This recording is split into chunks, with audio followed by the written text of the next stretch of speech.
Jocks and Poin, they called his orchard dead. Then one forgotten tree saved his entire farm. The tree should have been cut down years ago. Everyone agreed on that. The county assessor, the neighbors, the bank. Even Daniel Mercer's own daughter. It was old and gnarled and took up space in the corner of a dying orchard that couldn't afford wasted space. It produced a handful of apples that nobody wanted to buy. It looked like something from a different century, because it was. And Daniel Mercer, 52 years old, third-generation orchard farmer, a man who had never once in his life done something simply because everyone else thought he should, would not touch it. Not a branch, not a root, nothing. People assumed it was sentiment. A sentimental old farmer holding on to a useless tree because his grandfather had planted it. He was observant, and he had noticed something about that tree that nobody else had bothered to notice. Something that went back 30 years of careful record-keeping in 4 composition notebooks that had been sitting in a box in an equipment shed, waiting for someone curious enough to read them. What he had noticed would take him years to prove, and before it was proven, it would cost him nearly everything. Central Washington apple country in the early 2000s was a place in the middle of a long goodbye. The industry that had built those communities over 100 years was being squeezed from every direction. Chilean imports, grocery chains demanding visual perfection and longer shelf life, consumer tastes moving hard toward Fuji and Gala and the just-arriving Honeycrisp. Smaller independent orchardists were selling out one after another to larger operations that could afford the transition. Richard Hale had made that transition. He owned the 400 acres directly north of Daniel's property and had spent the late 90s doing what the industry was telling everyone to do, ripping out his old blocks and replanting with high-density Gala systems, trees planted close on dwarfing rootstock, trained-up wire trellis, picked fast, sized uniform, sold through a co-op with retail contracts from Seattle to Phoenix. His yield per acre had doubled. Hale was not a man who made decisions casually. He had studied the numbers. He had traveled to New York to see how the major buyers were moving. He had done what a serious businessman does. He had looked at where the market was going and positioned himself to meet it there. The fact that it had worked gave him a particular kind of confidence. The kind that is hard to argue with because it is backed by results. When he looked at Daniel's operation, he saw a man who had not made that decision. And every year that passed seemed to confirm what Hale already believed. Daniel's orchard was about 90 acres, most of it in red delicious and golden delicious blocks his father had planted in the 70s. The market had moved on from both. His irrigation allocation was thin and getting more expensive. His operating loan with Yakima Valley Agricultural Credit had been extended once already. His loan officer, Sandra Cho, had told him plainly at their last meeting that she needed a restructuring plan before the following spring.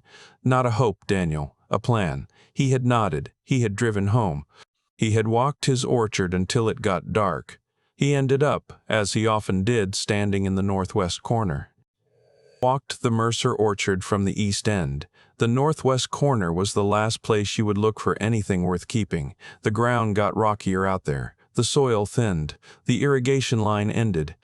It was the kind of ground that made commercial farming difficult and made accountants impatient. One tree stood there, alone, maybe 30 feet from the last regular row, not part of any planted block. Trunk close to 18 inches across at chest height, bark so deeply furrowed it looked carved. Major scaffold branches spreading wide in the old open style that nobody trained trees to anymore. It was enormous by modern orchard standards, which were designed around compact trees that could be picked efficiently and replaced after 15 or 20 years. This tree was 80 years old if it was a day. It produced apples. Medium-sized, slightly irregular, greenish-yellow with a faint red blush on the sun side. The flavor was sharp and complex in a way that had been fashionable 150 years ago and was not fashionable at the turn of this century.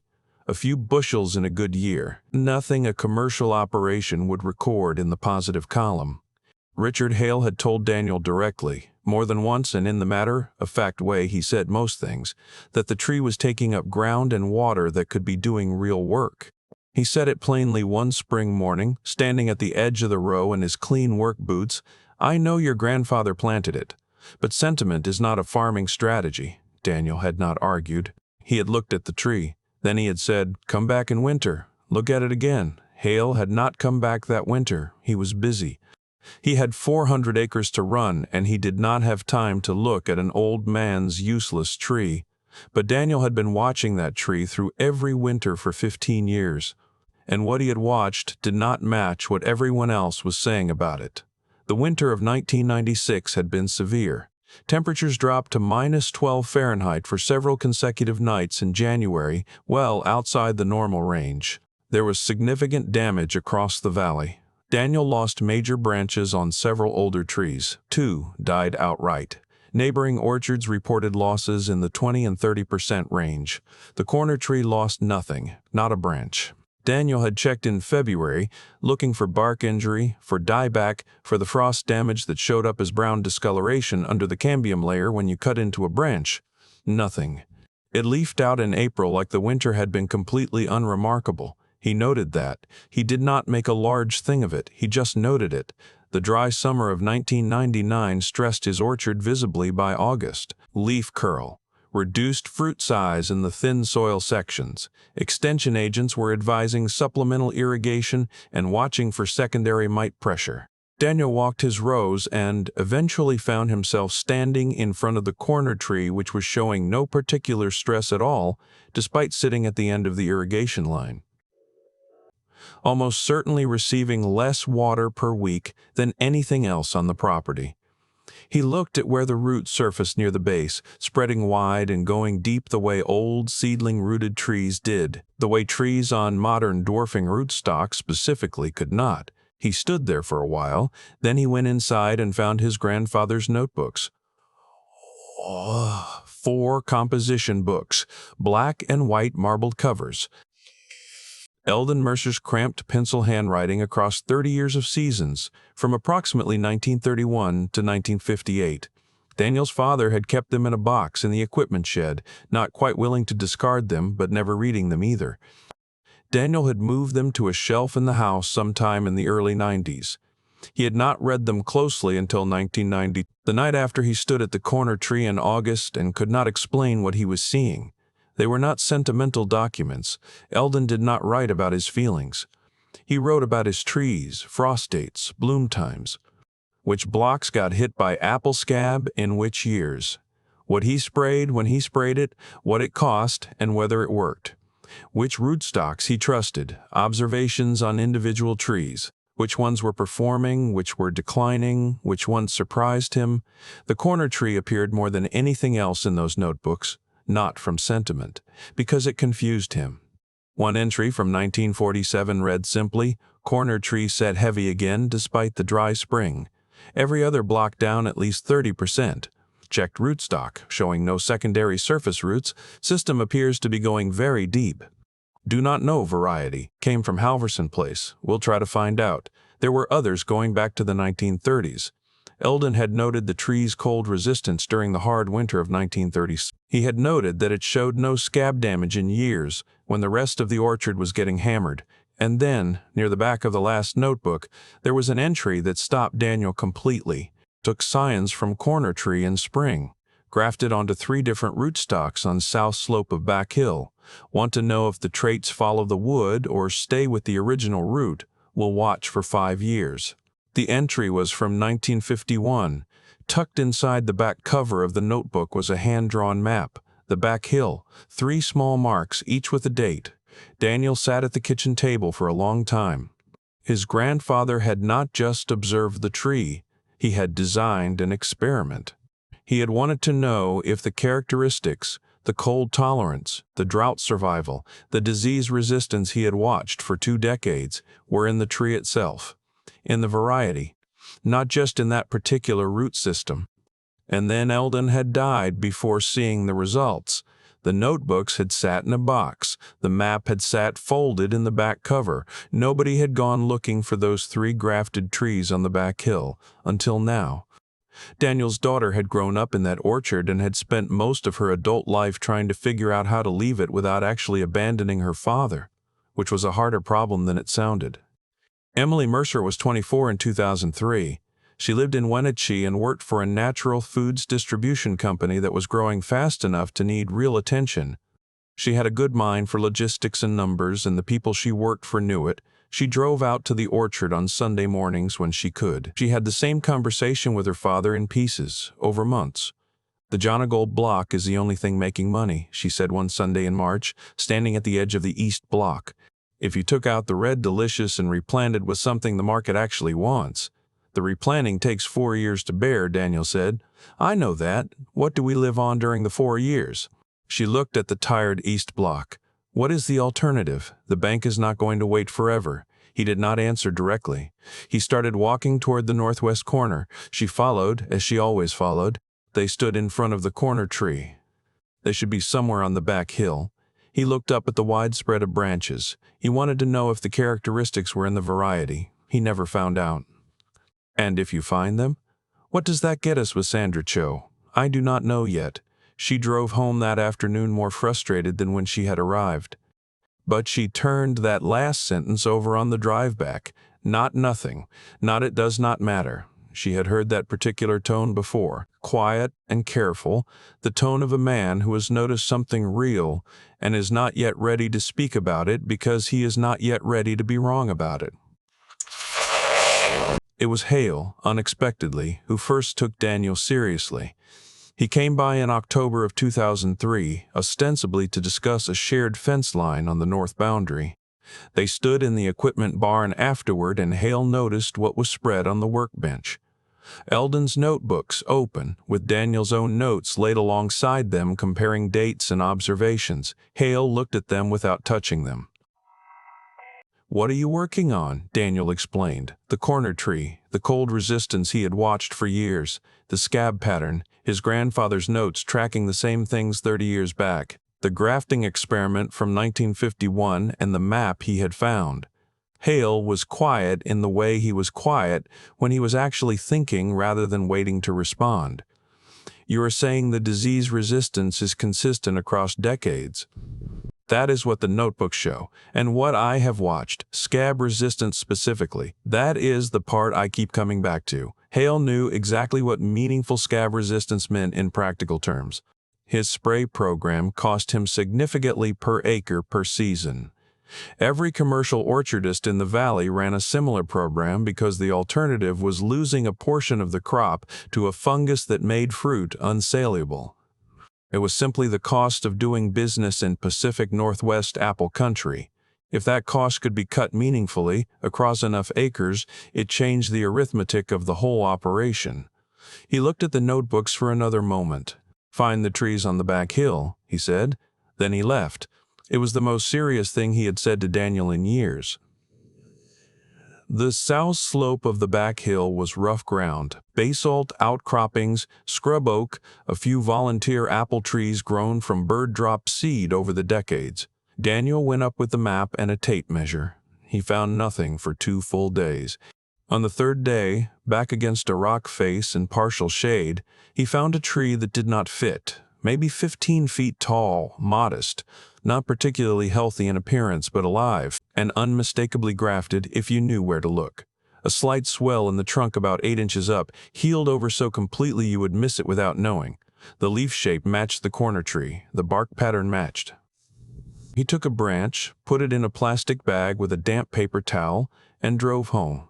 He called Gerald Posner, a retired schoolteacher in Chelan County who had spent 20 years collecting and identifying heirloom apple varieties in the Pacific Northwest as a private obsession. Daniel had met him once at a small growers' meeting years back. Gerald drove out 3 weeks later. He stood under the corner tree for about 10 minutes, tasted a stored apple from the previous fall, and said, "Where did you get this?" Daniel told him, "Halverson Place." Family history said it came as a cutting, sometime around 1922. Gerald was quiet for a moment. Some of the early homestead orchards in this region had varieties that never made commercial production, never got properly named, just grown and shared as cuttings between neighbors. Some of them are gone entirely. He turned the apple over in his hands. "I have been looking for something that matches this description for 8 years. He was not certain yet. but he was certain enough to make a call. Dr. Laura Bennett at Washington State University was not initially interested. She was a plant geneticist with active research on Pacific Northwest apple germplasm, which meant she had limited patience for phone calls from retired school teachers describing trees in small private orchards that might be something interesting. She asked for samples as a way of ending the conversation politely. Gerald collected them and sent them off. 3 weeks later, she called Gerald back. The disease resistance markers in the preliminary analysis were unusual. Specifically, the scab resistance profile. The genetic structure of it was not the kind of single-gene resistance that plant breeders knew broke down within a few seasons when the fungal pathogen adapted around it. It looked more complex, more durable. She looked at the soil surface where the roots were visible. She did not say much, which Daniel recognized as a sign she was thinking rather than performing. "How far back do your spray records go?" she finally asked.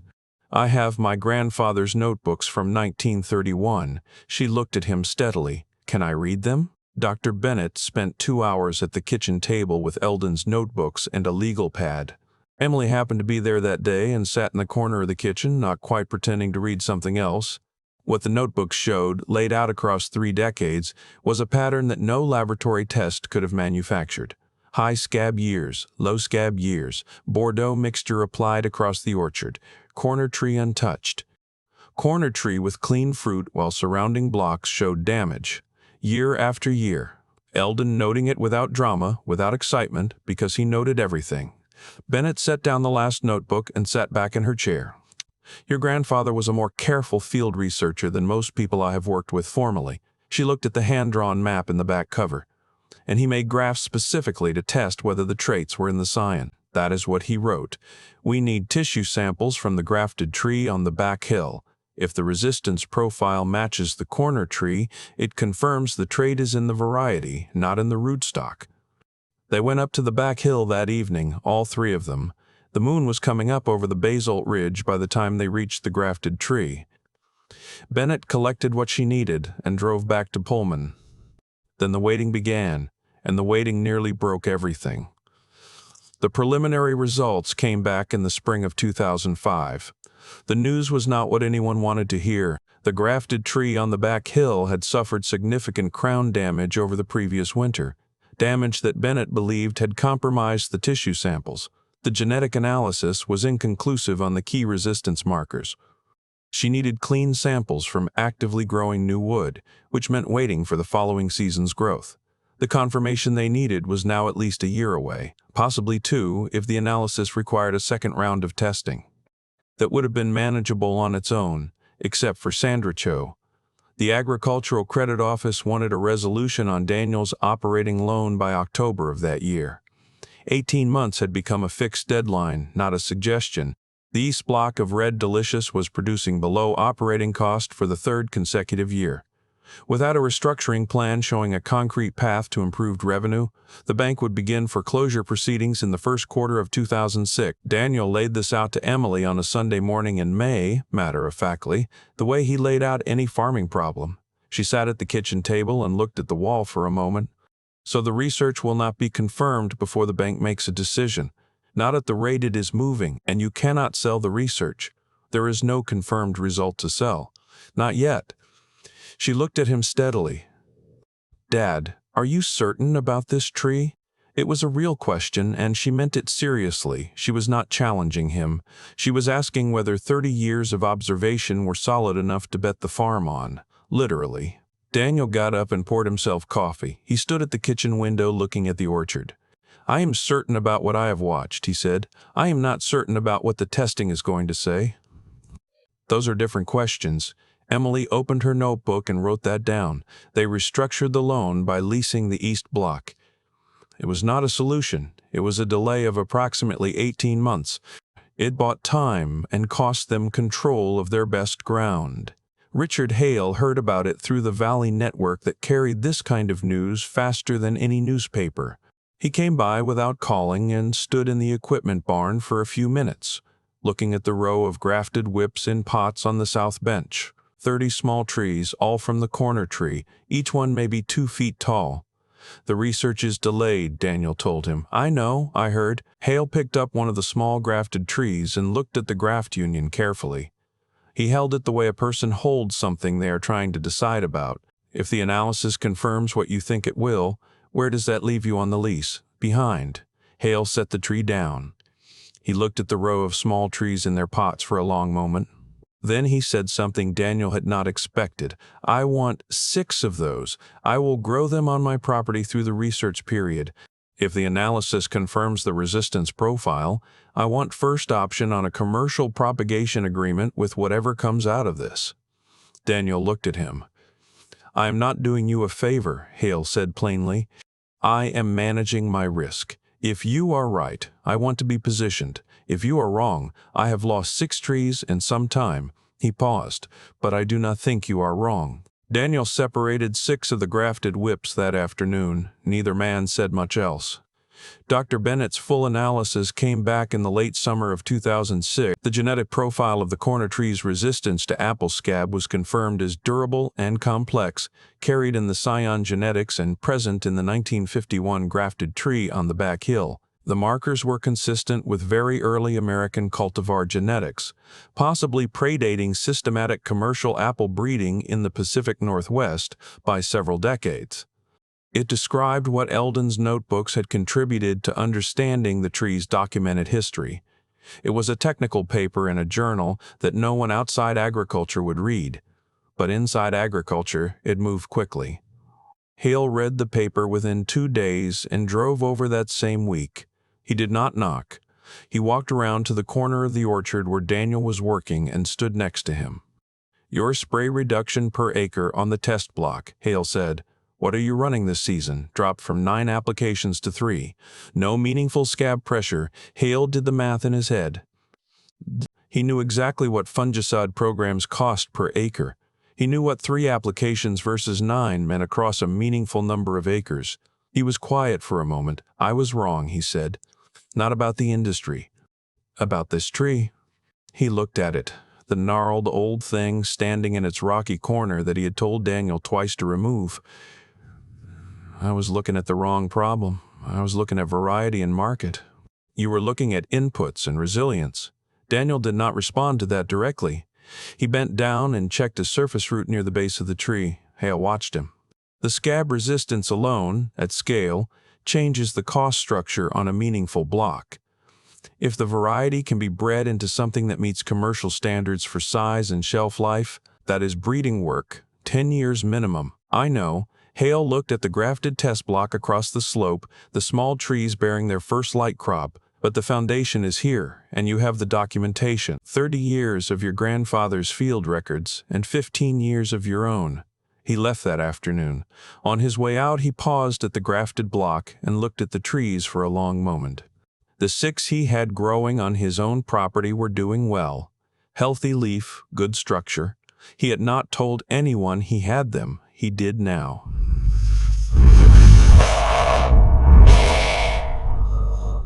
What happened over the years that followed was not dramatic. It was incremental, which is how real things happen in farming. Daniel worked with Bennett's team to propagate the corner tree properly. A small dedicated block went in, a little over 2 acres on the south-facing slope, carefully managed, records kept the way his grandfather had kept them. A state agricultural diversity grant covered 1 season's preservation costs. Gerald Posner helped him apply. The grafted trees began bearing a light crop in 2007. The fruit was not going to appear in a major grocery chain, but a regional market had been building quietly in the Pacific Northwest. Restaurants, farmers markets, craft cider producers looking for varieties with genuine complexity that the commercial supply chain simply did not carry.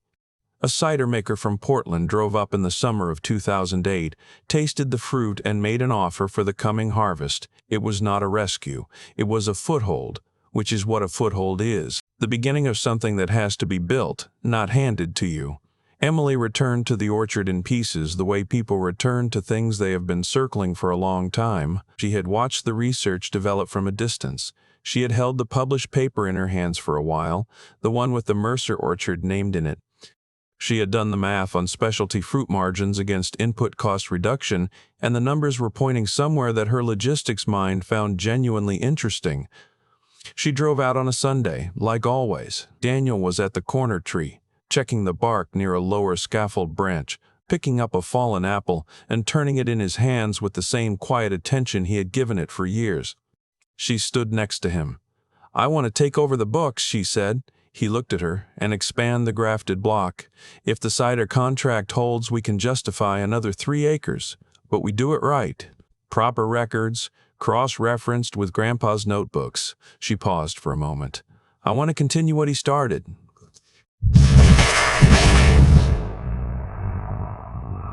Somewhere in the old elm at the edge of the property a woodpecker was working, and the sound of it carried through the quiet morning air very clearly. "There is a 4th notebook," he finally said. "Notes on rootstock compatibility." Did not think the others were worth mentioning before. She had not known there was a 4th notebook. She went inside and found it on the shelf where the others were kept, and sat down at the kitchen table and started reading. Her father stayed outside. He stood under the corner tree for another 20 minutes before coming in for coffee. By the time most people in the Wenatchee Valley had decided the Mercer orchard was finished, Daniel had already started the work that would outlast that judgment by decades. He had not done it loudly. He had not made announcements. He had done what his grandfather did: watched carefully, recorded honestly, and acted on what he observed rather than on what everyone else was saying. It saved it because it was evidence.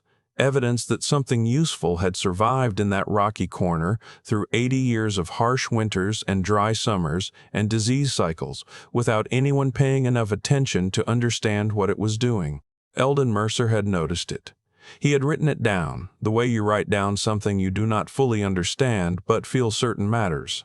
He had made graphs to test it, because that is what a careful man does with an observation he wants to understand better. Then he had died before the answer came through, and the notebooks had sat in a box, and the tree had stood in its corner being ignored. Patient enough to watch the tree through 15 years of seasons. Stubborn enough, or certain enough depending on your perspective, to protect it when everyone told him it was taking up space he could not afford. Oct. Bennett said something at an agricultural conference in 2007 that she had not planned to say.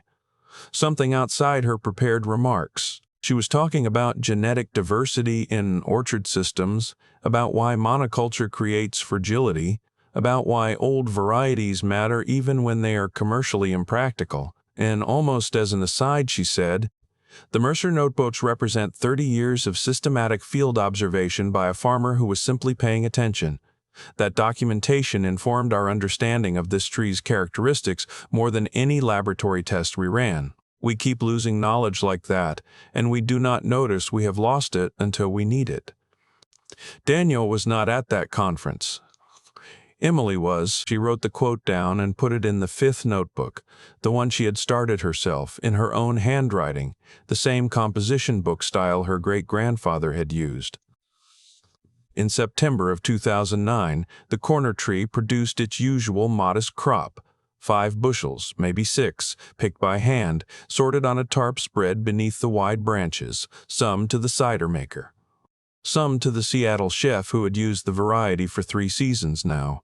A small amount kept for scion wood and seed, the next round of propagation, the next set of records, the next careful observation. Daniel walked the orchard that afternoon the way he always walked it, slowly, stopping sometimes for no obvious reason that anyone watching could name. He stopped in front of the corner tree for a long time. It looked the same as it always had, gnarled, wide, thick-barked, unimpressive to anyone who did not know what they were looking at. The kind of tree you could walk past 1,000 times and never think twice about. He put one hand on the bark. Then he walked back toward the house. He had grafting to do in the morning. Emily was coming out Sunday. The 4th notebook had a section on rootstock compatibility he wanted to cross-reference against some observations he had made in the Jonah Gold block that spring. The work continued. The tree stood. That was enough.